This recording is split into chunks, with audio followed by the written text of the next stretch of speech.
So this is a law that was passed by the United States Congress a year ago.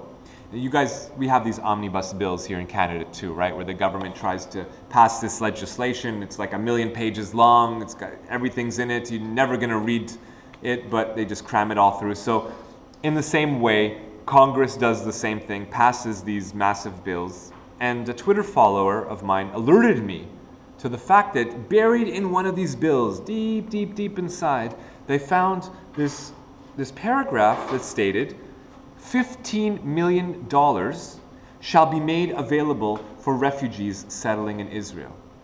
And this is just last year. In the last decade, the US government has given hundreds of millions of dollars to Israel to resettle refugees.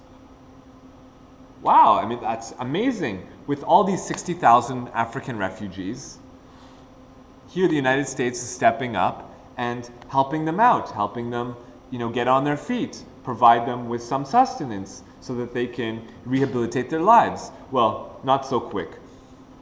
Instead of giving that money to help these poor people, what the government has done, Netanyahu has simply transferred the funds to his friend and ally, Natan Sharansky, the head of the Jewish Agency.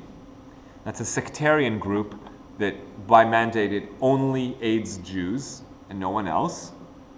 And so instead of this money actually being used to help legitimate refugees, these hundreds of millions of dollars are shunted aside and they go into Sharansky's pocket or into the budget of his organization, supposedly to help Jewish families who immigrate to Israel. So if it's not bad enough that they don't grant any refugee status, they take these hundreds of millions. And if they don't accept any African refugees, who do they accept?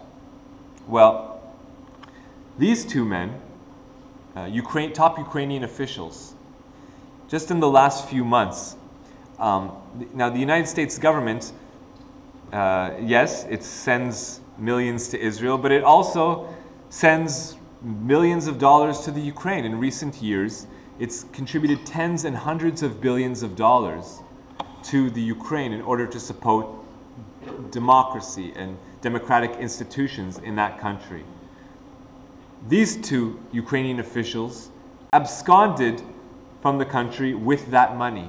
They took those tens and hundreds of billions of dollars and they fled to Israel, and within hours they were granted refuge in Israel.